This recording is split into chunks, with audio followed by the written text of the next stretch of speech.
Bismillahirrahmanirrahim. Assalamualaikum warahmatullahi wabarakatuh. Salam sejahtera untuk kita semua. Ya, hari ini kita akan berbagi tips and trik bagaimana cara menghadapi ketika ujian proposal. Ya, jadi teman-teman yang bingung atau bertanya-tanya bagaimana sih untuk menghadapi ujian proposal. Nah, tentunya hari ini saya tidak berdua, saya ditemani Mas Gafur ya. Ya, yang mana Mas Gafur ini besok mau ujian. Yang mungkin sebelum ke sana kita tanya-tanya dulu apa sih yang dipersiapkan gitu. Perkenalkan dulu. Assalamualaikum warahmatullahi wabarakatuh. Nama saya Abdi Gafur.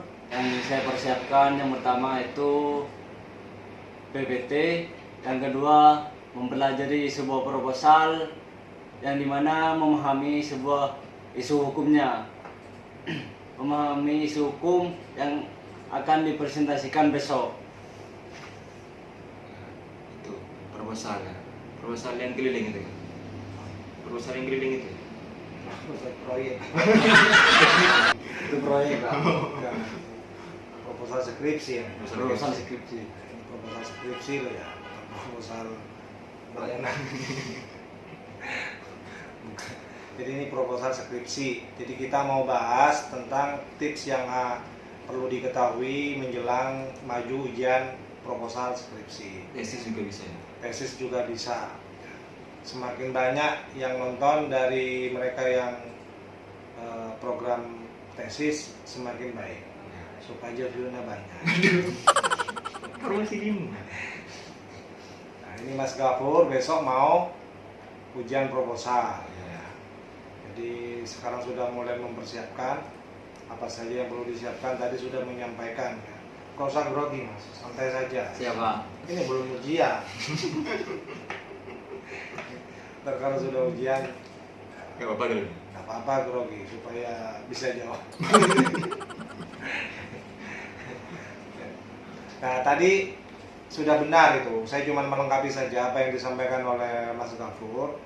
Jadi sebelum maju ujian itu harus disiapkan. Nah, tidak cukup hanya membuat PPT. Ya. Iya, Pak.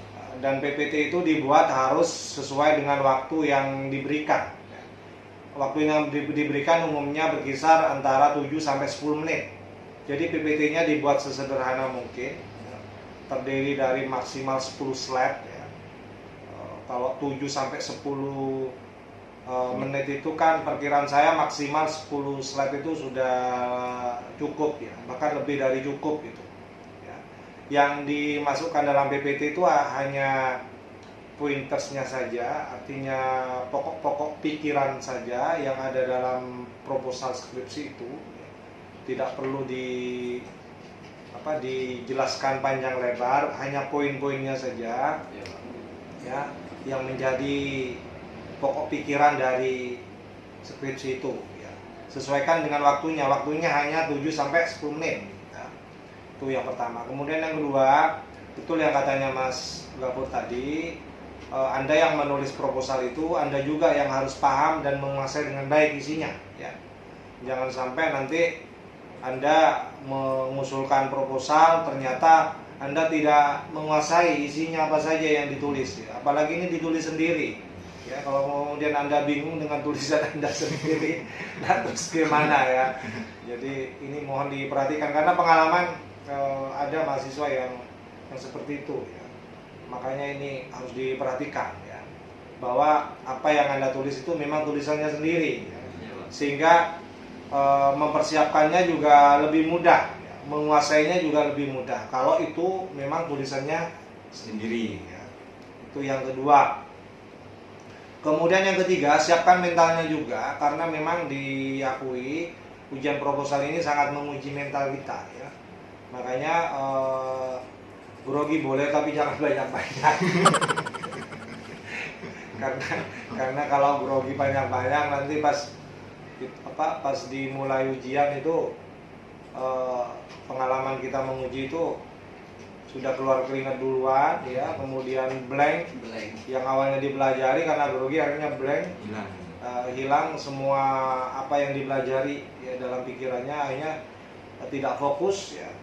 Dan akhirnya tak tersampaikan apa yang sudah dipelajari. Jadi saya pikir persiapan ini penting ya, mempersiapkan mental, batin ya, juga penting ya. Santai saja, relax ya. Toh itu kan sebenarnya kita ingin menyampaikan apa yang kita tulis, ya, apa yang kita kerjakan ya. Dan sudah berkali-kali didiskusikan di depan pembimbingnya ya.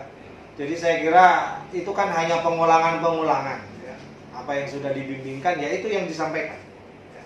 Nanti yang didiskusikan gitu ya. Perkara nanti ada pengembangan-pengembangan nanti kita anggap sebagai masukan-masukan ya, untuk menyempurnakan penelitian rencana penelitian skripsinya ya. Nah itu kemudian yang terakhir ada hal yang sifatnya teknis tapi perlu mendapatkan perhatian juga karena ini mengganggu kehusyuan mengganggu fokus dari mahasiswa ya. Misalnya sebelum dimulai pastikan unsur pendukungnya, unsur teknisnya sudah baik ya. Misalnya filenya bisa dibuka ya, kemudian bisa mengoperasikan laptop PPT dengan baik. Masa kuliah sudah hampir 4 tahun pas nggak bisa menggunakan PPT itu kan agak lucu juga ya. Gitu kan, itu teknis tapi itu mengganggu. Nah, sebab pengalaman tadi itu dia tidak bisa seperti yang saya sebutkan tadi, nggak bisa. Ya.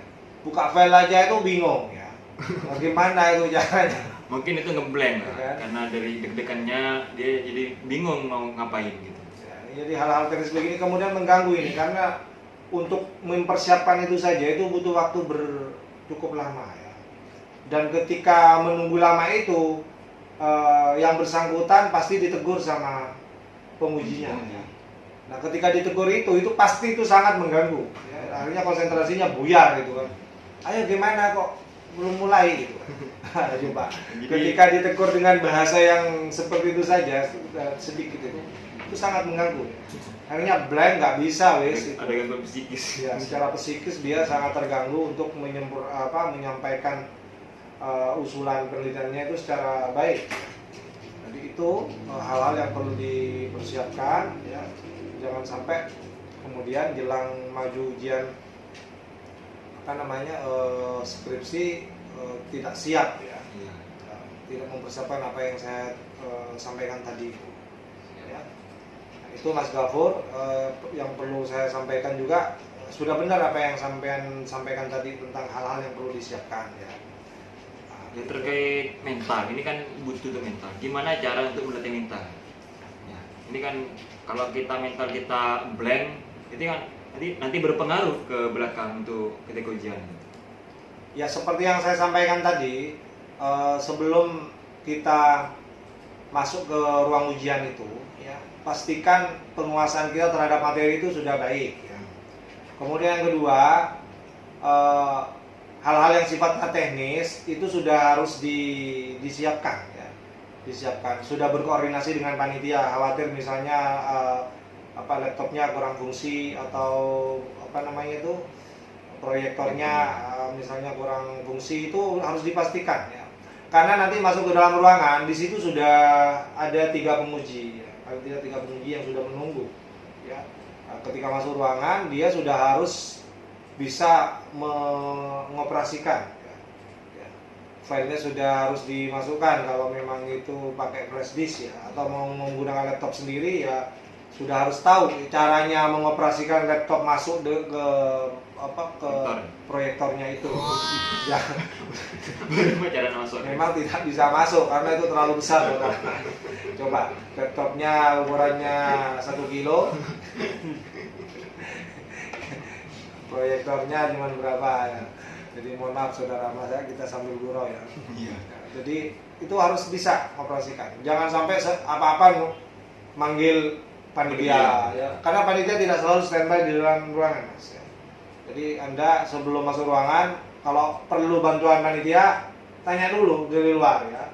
Karena Anda nanti kalau masuk ke ruangan, Anda akan merasa Upakeu. Upakeu itu apa ya? sungkan ya, sungkan berperilaku banyak ya tuh jadi salah tingkah karena di situ sudah ada penguji, 3 penguji. Ya. Anda harus dituntut harus berperilaku sopan, harus berperilaku etis gitu kan. Nah, jadi pastikan sebelum masuk ruangan itu teknisnya sudah siap juga. Gitu. Anda yang mau menggunakan itu juga harus siap.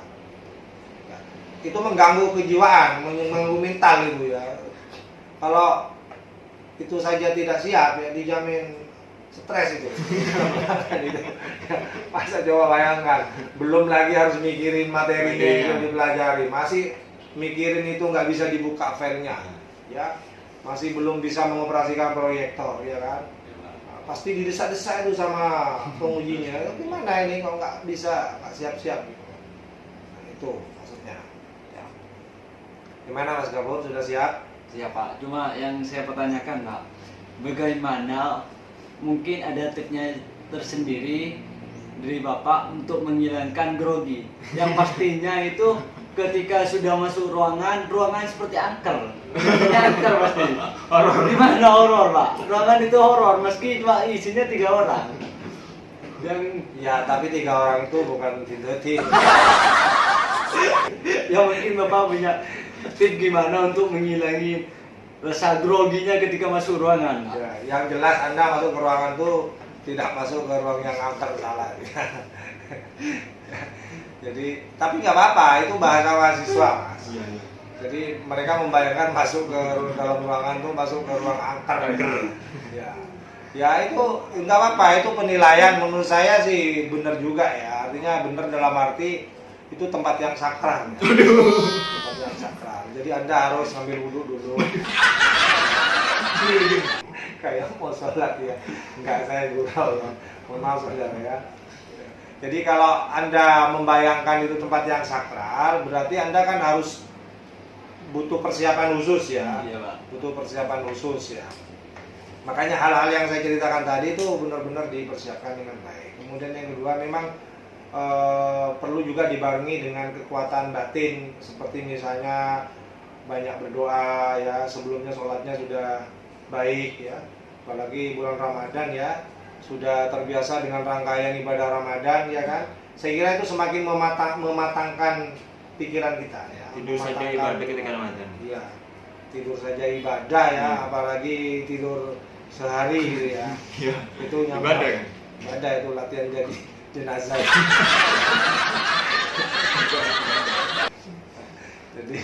jadi di samping tadi saya sebutkan harus menguasai materi dalam proposal itu ya, kemudian pastikan secara teknis Anda bisa mengoperasikan semua yang akan digunakan dalam ruangan.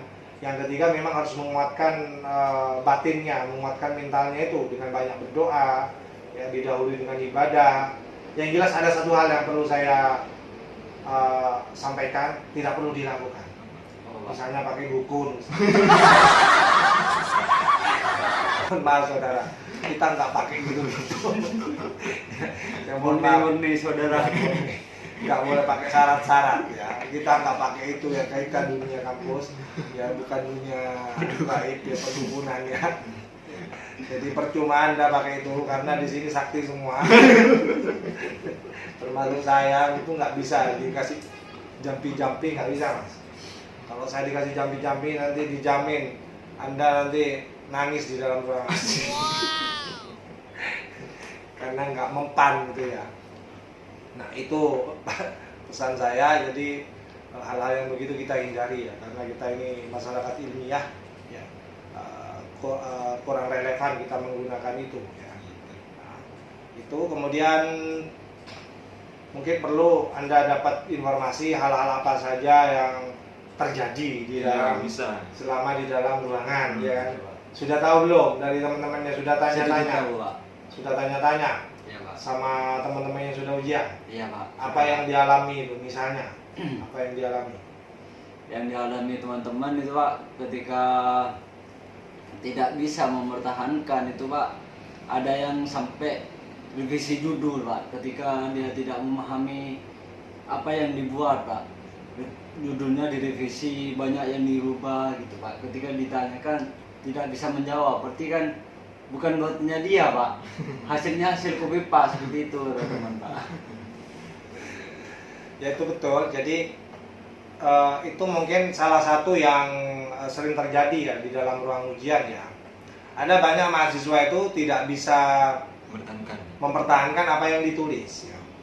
Makanya kita kadang bertanya-tanya ini tulisannya sendiri atau bukan ya.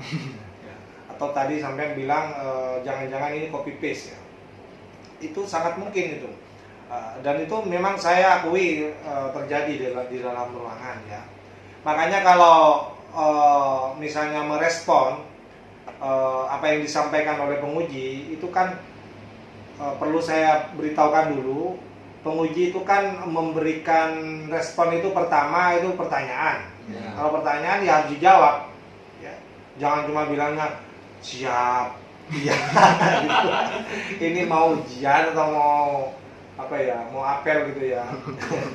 siap gitu kan itu ya. Jadi sekali lagi kalau misalnya responnya itu pertanyaan maka harus dijawab ya. Harus dijawab. Kalau responnya itu tanggapan maka harus dipertahankan ya. Apa yang memang menjadi keyakinannya benar dalam rencana tulisan skripsinya itu ya, dalam proposalnya itu harus dipertahankan ya. Mesti ada tanggapan, tidak semuanya penguji itu bersetuju ya. Pasti ada yang kurang setuju, ada beberapa poin yang kurang setuju, makanya dia responnya sifatnya menanggapi ya. Bukan bertanya tapi menanggapi ya. Menanggapi sesuatu yang mungkin perlu diluruskan ya, perlu dikritik ya, perlu dikoreksi, maka itu harus dijawab dengan tanggapan juga ya. Artinya dipertahankan apa yang memang diyakini itu menjadi pendapatnya yang benar ya. Nah, itu. Kemudian ada juga respon dosen penguji itu yang sifatnya konfirmasi ya. Jadi hanya mengkonfirmasi iya apa tidak. Misalnya ya, ini judulnya ini studi kasus apa bukan? Ya. Anda tinggal menjawab, kalau iya, kalau tidak, tidak. Ya. Kalau dimintai pendapat lebih lanjut, kenapa harus kasus? Ya. Kenapa tidak menggunakan penelitian kasus misalnya kan? Dia harus dijawab juga. Ya. Nah, jadi itu konfirmasi, artinya penguji itu minta ketegasan ya, minta ketegasan, harus fix gitu ya. Ini judulnya ini normatif, penelitian hukum normatif atau empiris misalnya, itu konfirmasi ya. Nah, dan konfirmasi itu bolehlah didukung dengan argumentasi, boleh ya. Ini normatif karena apa, ini empiris karena apa gitu kan, harus dijawab seperti itu ya. Jadi paling tidak 3 itu respon dari penguji. Jadi kalau tidak berupa pertanyaan, ya tanggapan. Kalau tidak berupa tanggapan, dia paling minta konfirmasi saja. Ya. Nah, ada yang terakhir memang yang sifatnya usulan baru. Usulan baru ini tidak harus direspon diterima semua. Ya. Anda harus tetap konsisten dengan apa yang Anda tulis. Kalau Anda tidak mampu, Anda jangan menerima usulan baru. Ya. Misalnya ada penguji, ini empiris saja, padahal Anda sudah dari awal dengan pembimbingnya sepakat ini mau dinormatifkan. Ya.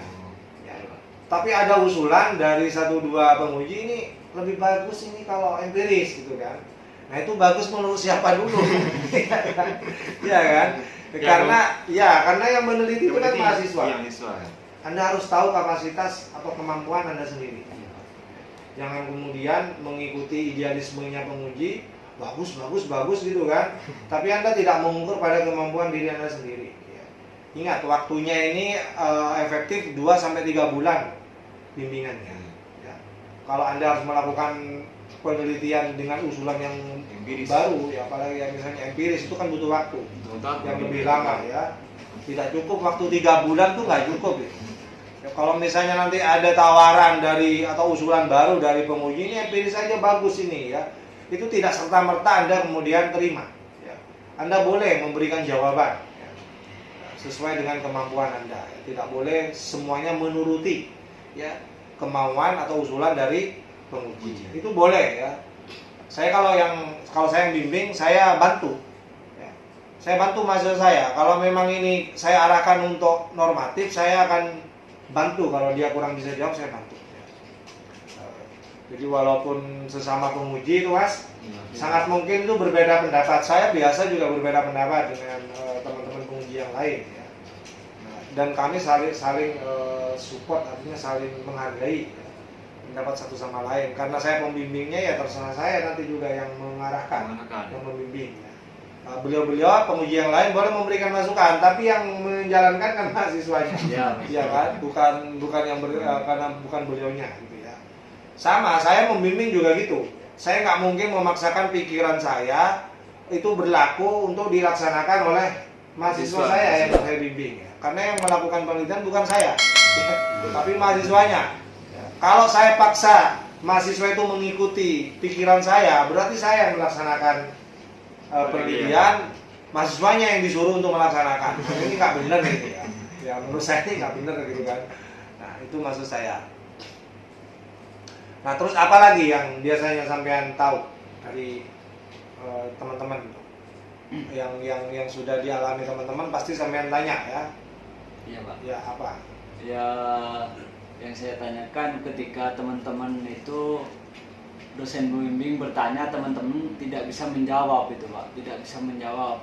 Terus itu gimana Pak? Kalau misalkan tidak bisa menjawab, apa menjadi kesalahan, apa emang nggak harus direvisi apa gimana? Soalnya itu nggak menjawab ada dua kemungkinan Pak. Yang pertama itu bukan nggak mempelajari, tapi mempelajari karena masuk kelas blank, jadi lupa yang dijawab itu apa Pak. Yang kedua mungkin pertanyaannya itu agak sulit. Seperti itu Pak. Sehingga tidak bisa dijawab. Iya Pak. Ya. Jadi yang jelas kalau diam itu merugikan. Jadi kalau ikut ujian, apapun nama ujian itu, kalau cuma bisanya diam itu merugikan. Ya. Merugikan dalam arti nanti penguji akan memahami sesuatu yang sifatnya dohir yang terjadi pada peserta ujian ini ya. Jadi kalau dalam bahasa hukum itu, dalam hukum Islam itu kan bukan ngocor ya saya. Jadi katanya orang hukum Islam itu nahnu nahkum bidzawahir. Kami itu menghukumi sesuai dohirnya. Nah, kalau dohirnya cuma diam saja, duduk manis begitu kan, selfie ya. Ya kan, karena difoto sama panitia ya. Ya, cuma numpang foto misalnya di dalam ruangan itu nggak bisa ya. Ini ujian, jadi yang namanya ujian itu harus terjadi yang namanya dialog ya. Terjadi jawab menjawab ya. Tidak boleh itu peserta ujian proposal skripsi itu cuma diam, misalnya diam. Atau saya mohon maaf ya, saya berkali-kali bilang tidak bisa itu yang namanya ujian hanya jawabannya siap. Iya Pak, saya catat. Iya Pak, saya terima sebagai masukan. Tidak bisa begitu ujian itu ya. Jadi sekali lagi ini temuan-temuan Mas, perlu saya sampaikan ke sampean ya. Dan mungkin perlu ditonton juga sama teman-teman yang belum maju ujian ya. Jadi ikut ujian itu bukan seperti itu jawabannya. Ya. Apalagi cuma diam saja gitu kan. Nah, diam itu jelas merugikan. Ya, saya pastikan itu merugikan. Dari segi penilaian penguji pasti itu nilainya sangat rendah itu kalau diem nggak bisa ngapa-ngapain ya. Yang kedua, kalau hanya bisa jawab siap, iya Pak saya terima usulannya, saya catat masukannya. Yang begitu-begitu itu kurang baik ya untuk mereka yang lagi ikut ujian ya. Jadi sekali lagi yang namanya ujian itu harus terjadi yang namanya proses jawab menjawab, ya, proses dialog. Saling menanggapi gitu ya, itu harus terjadi diskusi itu ya. Jangan sampai sepi ya, sunyi, senyap gitu. Itu nggak boleh ya, itu namanya ujian, bukan apa namanya, bukan di kamar mandi ya. Di kamar mandi kan, kalau Anda masuk kamar mandi kan suasananya beda ya. Sepi, senyap ya. Ya ikut anak saya ya. Kalau di kamar mandi rame ya. Ngapain? Nyanyi biasa.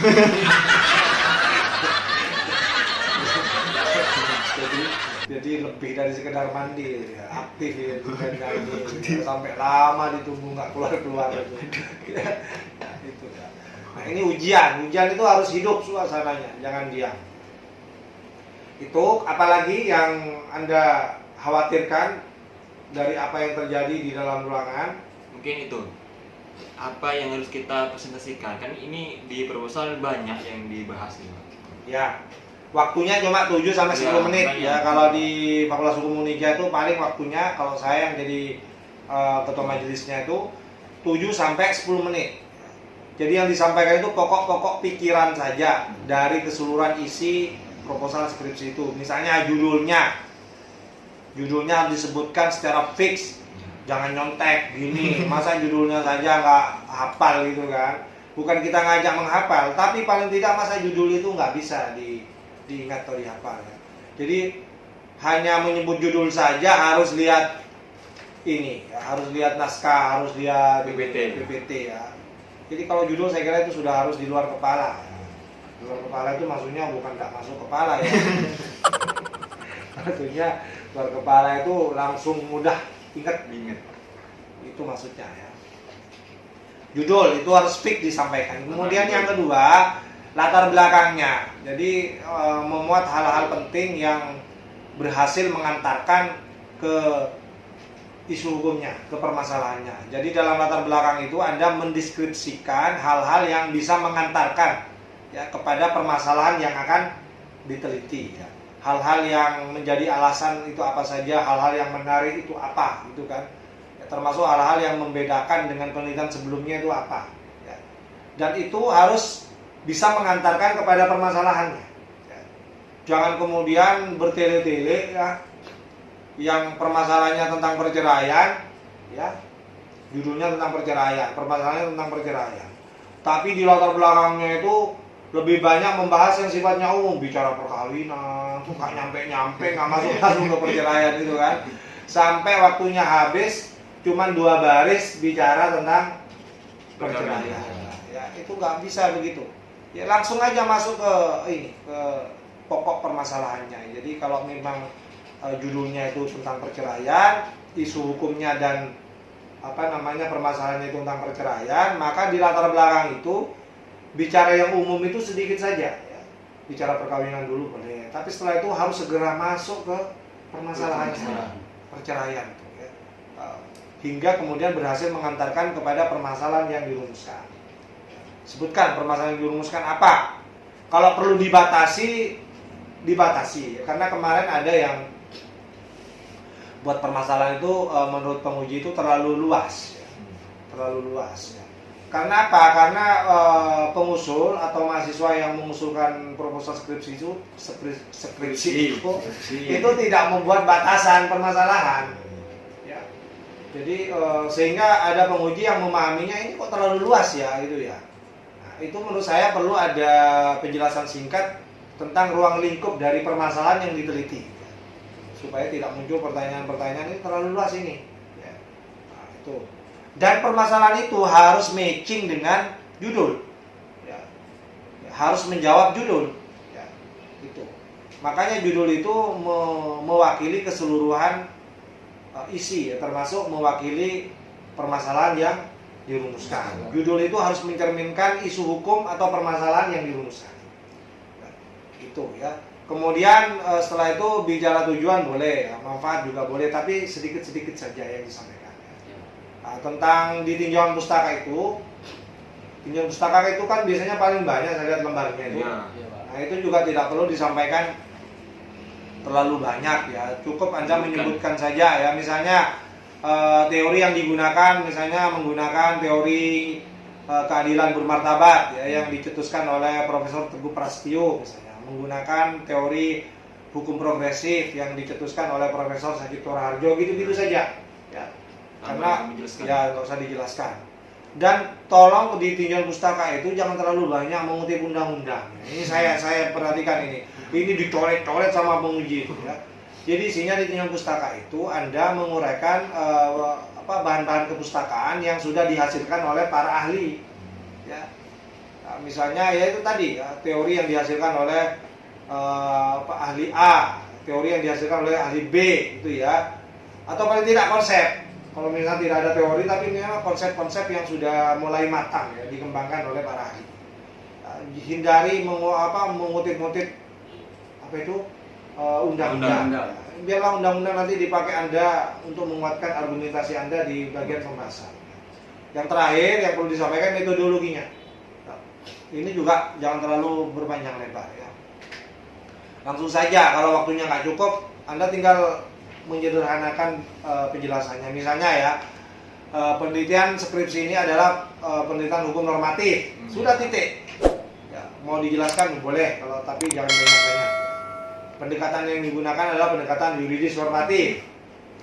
Ya sudah titik. Kalau mau dijelaskan juga tidak perlu banyak-banyak.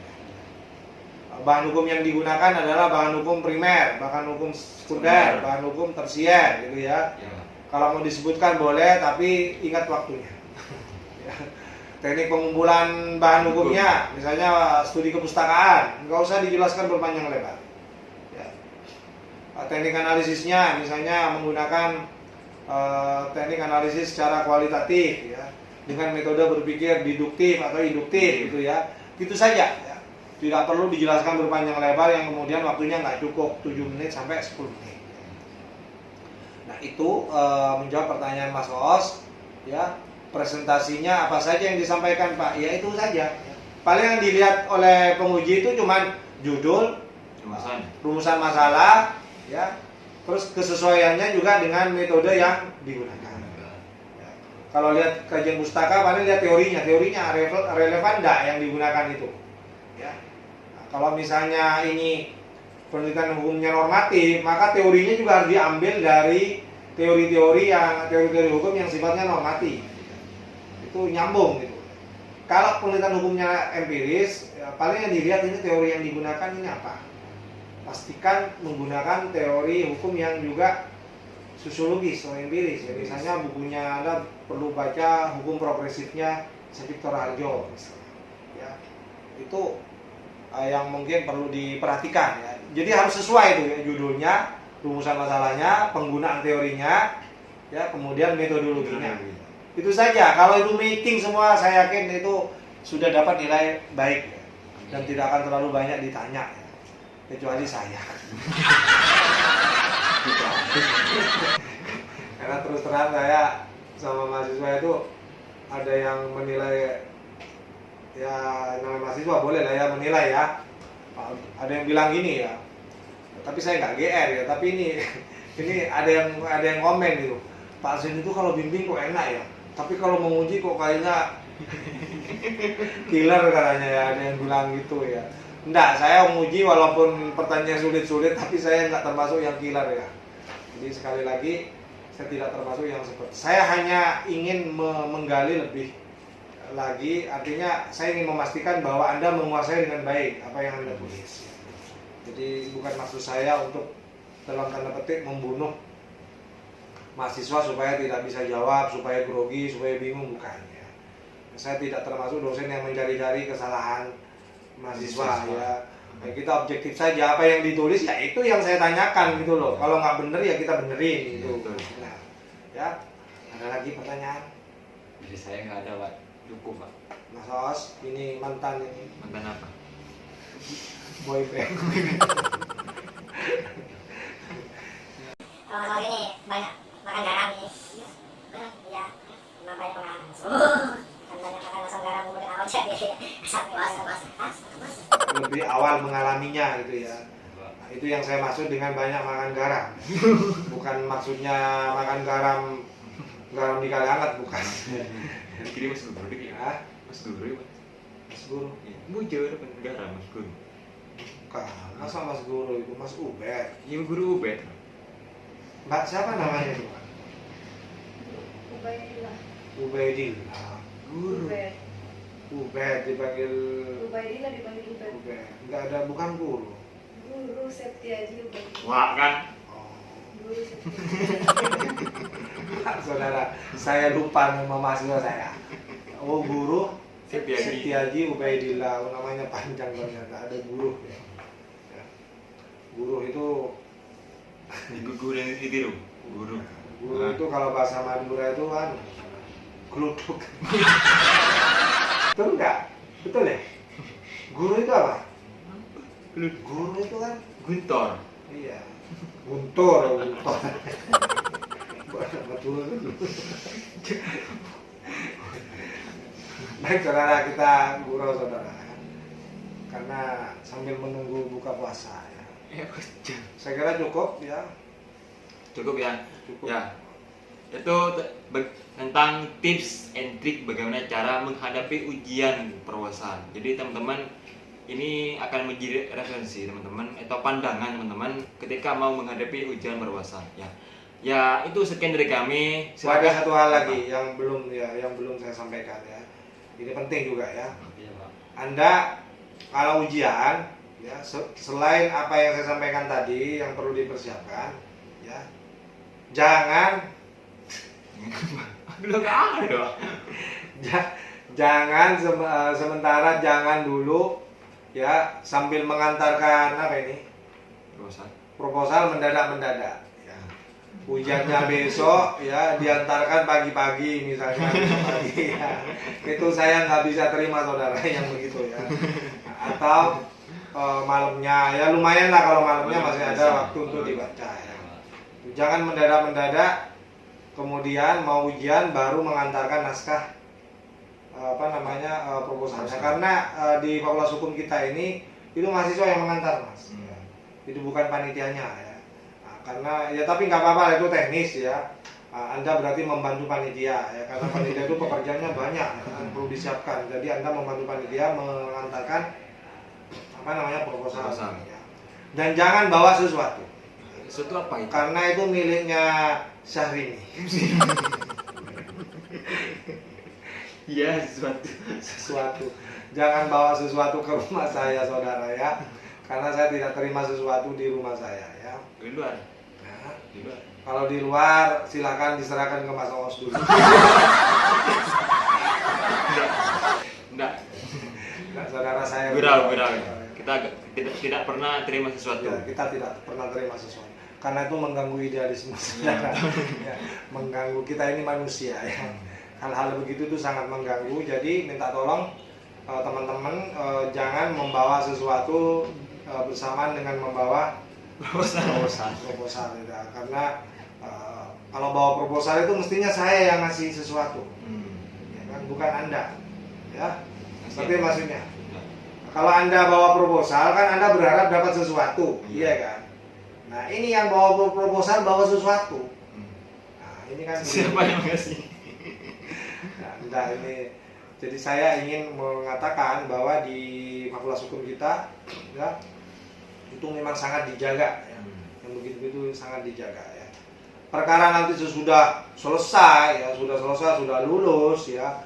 Anda punya rezeki cukup ya, misalnya saya pengen kasih Berniat ya, ada niat saya kalau sudah lulus ya, kemudian sudah yudisium ya, saya ingin memberikan kenang-kenangan Pak Zen berupa seperangkat alat sholat misalnya Dibayar ya. tunai.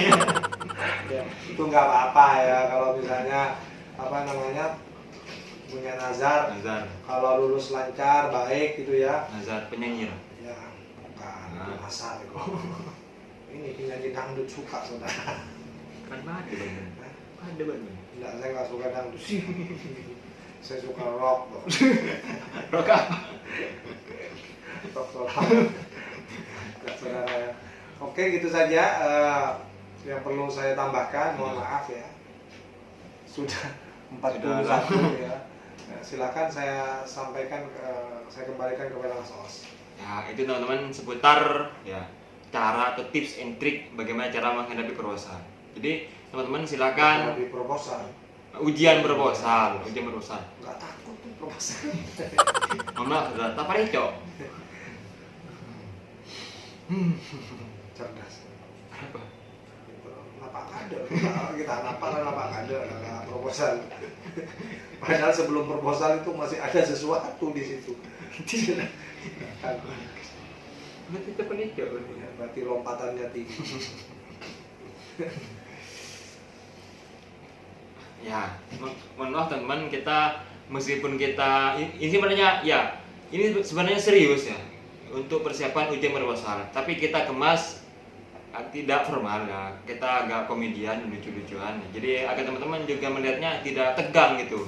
Nah, jadi itu teman-teman, silakan kalau ada hal-hal yang kurang atau belum diketahui, ada yang bingung, silakan nggak apa-apa komen di kolom komentar ya teman-teman.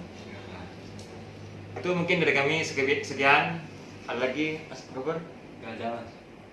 Nggak ada. Oke, terima kasih. Assalamualaikum warahmatullahi wabarakatuh.